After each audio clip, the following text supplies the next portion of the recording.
สาวเนาะ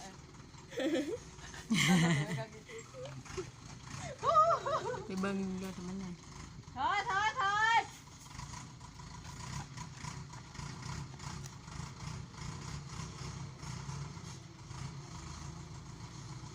กวด อีกวด ให้มันถอยก่อนนี่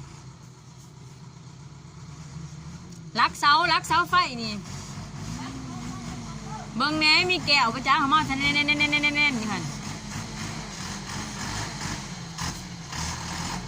ก็เลยว่าบ่ฮักบ่เฮกไปหนาไหมน้ำบ่นี่กูดยืนหัน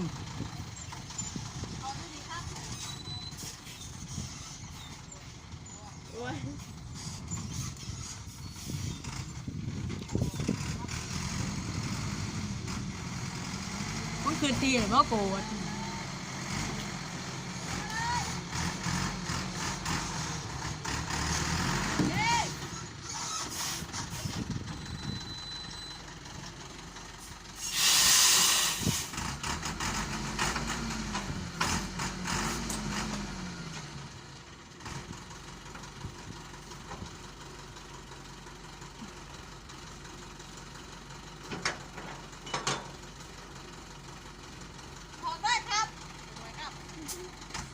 อย่าง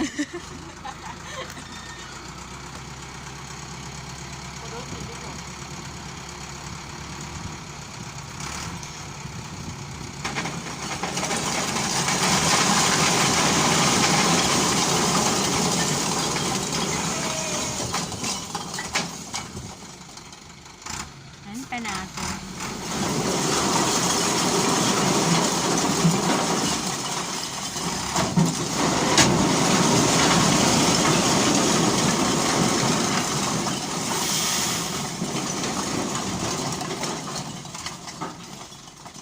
ย่างอยู่ไรดินหันไปบอกมันอีกไปนะ โอ้ยถอกไปสะทั้งหนาแล้วหายไปจังดิ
ด่ามตัวนี้ขึ้นลงสาถูกไหม